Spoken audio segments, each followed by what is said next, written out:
आज हम बात करेंगे जैसा कि प्रश्न हमारे पास साधकों के आते हैं, तो वैसे एक साधक का ये प्रश्न है कि गुरुजी, हम कैसे जानें अगर हम बजरंग बाण का पाठ कर रहे हैं या संकट नाशन गणेश स्तोत्र का पाठ कर रहे हैं या सिद्धगुंजिका का पाठ कर रहे हैं तो हम कैसे ये जानें कि हमारा जो पाठ है, स्तोत्र है, जिसका कि हम पाठ कर रहे हैं वह हमें सिद्ध हो गया है। ये हम कैसे जानें, कैसे हम पता कर सकते हैं कि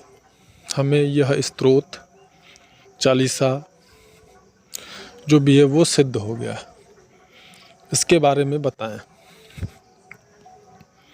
तो सबसे पहले मैं ये बता दूं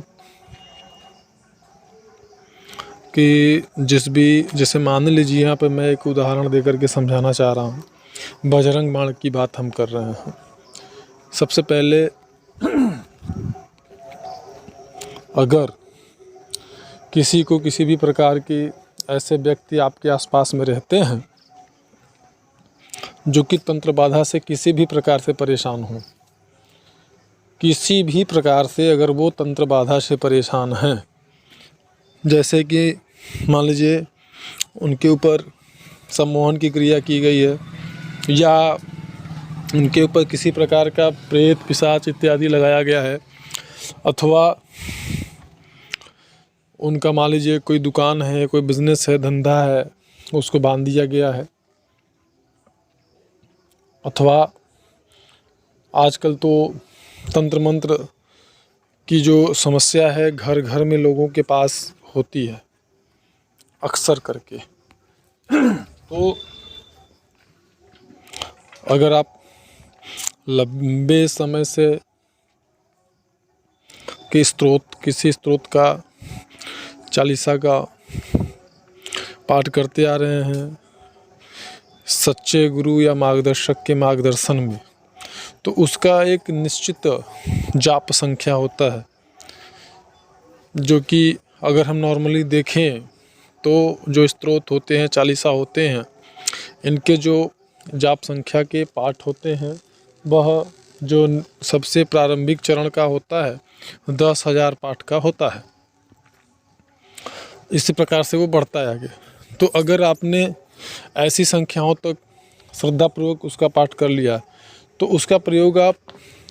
तंत्र मंत्र से परेशान अगर कोई व्यक्ति है तो उसके लिए आप कर सकते हैं। निश्चित रूप से आपको रिजल्ट मिलेगा। और जैसे मान लीजिए कि आपने बजरंग बाण किया अथवा आपने सिद्धगुंजिका का पाठ कर लिया है, तो उस सिद्धगुंजिका का पाठ करते हुए विशेष विधि जिससे जो कि आपके गुरु अथवा मार्गदर्शक ने बताया होगा, उस विधि से पढ़ते हुए जल में जितनी बार आप पढ़ते हैं उतनी बार एक तांबे के लोटे में जल आप रख लें या किसी गिलास में जल रख लें, उसमें जितनी बार आप पढ़ते हैं सिद्धगुंजिका का पाठ, और ये बोल करके पढ़ना, उतनी बार उसमें आप फूंक मार सकते हैं। एक पाठ हुआ, एक बार फूंक मारी। ऐसा करके 21 पाठ करके 51 पाठ करके जैसी समस्या हो, और फिर वो संबंधित समस्या जिस व्यक्ति को है उनको पिला दीजिए, उनके ऊपर छिड़क दीजिए, रिज़ल्ट आपको मिल जाएगा। अगर किसी का दुकान बंधन किया गया है तो वहाँ पर भी उस जल को अगर आप दुकान में चारों तरफ छिड़क देते हैं तो रिज़ल्ट आपको निश्चित रूप से दिख जाएगा। इसी प्रकार से कोई व्यक्ति है, अगर वो तंत्र बाधा से परेशान है या भूत प्रेत उसके शरीर पे लगा दिया गया, उसके ऊपर भी अगर उस जल का सिंचन करेंगे, छिड़केंगे या पिला देंगे तो आपको रिज़ल्ट मिल जाएगा। इसी प्रकार से अगर आप संकट नाशन गणेश स्तोत्र का पाठ कर रहे हैं तो उसकी भी विधि ठीक इसी प्रकार से होती है। साथ ही साथ अगर आप बजरंग बाण का पाठ करते हैं तो बजरंग बाण का पाठ का जो विधि विधान है वो भी इसी प्रकार से, अगर निश्चित संख्या में आपने पाठ कर लिया है तो फिर आप बजरंग बाण के पाठ का भी प्रयोग कुछ इसी प्रकार से आप कर सकते हैं, जिसमें कि अगर आप बजरंग बाण का प्रयोग करना चाहते हैं तो लोटे में जल आप रख लें, तुलसी की पत्ती उसमें 2 डाल दें और संबंधित व्यक्ति को याद करते हुए आप बजरंग बाण का पाठ करें। एक पाठ होने के बाद उसमें फूंक मारें। 21 पाठ 51 पाठ करके या 100 पाठ या 101 पाठ जैसा भी आप करना चाहते हैं, जैसी भी समस्या हो, और फूंक उसमें मारें। ऐसा करके फिर संबंधित व्यक्ति को अगर वो जल पिला देते हैं या उसके ऊपर छिड़क देते हैं तो इस प्रकार से आपकी समस्या का समाधान हो जाता है। यहाँ पे मैं एक छोटी सी बात बताना चाहूँगा कि बजरंग बाण सिद्ध होने का जो प्रारंभिक संकेत होता है, वह प्रारंभिक संकेत, सबसे प्रारंभिक संकेत ये होता है कि जब बजरंग बाण आपको सिद्ध होने लगता है तो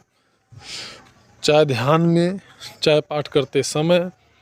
अगर आप सच्चे गुरु अथवा योग मार्गदर्शक के मार्गदर्शन में कर रहे हैं विधि विधान पूर्वक, तो आपको स्वप्नावस्था में, ध्यानावस्था में या पाठ करते समय बहुत सारे बंदर, बहुत ढेर सारे बंदर आपको दिखाई देते हैं। ये सबसे प्रारंभिक जो हमने आपको लक्षण बताया है, संकेत बताया है, ये सबसे प्रारंभिक संकेत था। और इससे आप ये मान सकते हैं कि हमारी जो बजरंग बाण हम कर रहे हैं वो हमारा सिद्ध होने के रास्ते पर है या सिद्ध हो रहा है। ये प्रथम चरण के अनुभव हम आपको बता रहे हैं। वो सारे बंदर आपके आस-पास उछल कूद करते हुए दिखेंगे आपको,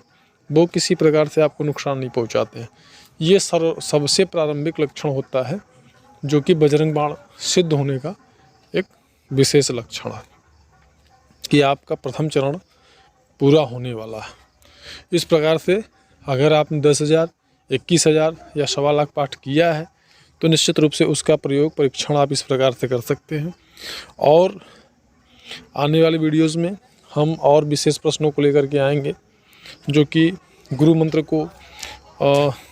करने के लिए हमें सुरक्षा घेरा की आवश्यकता नहीं होती है, अन्य मंत्र को करने के लिए होती है। इससे संबंधित इस वीडियो में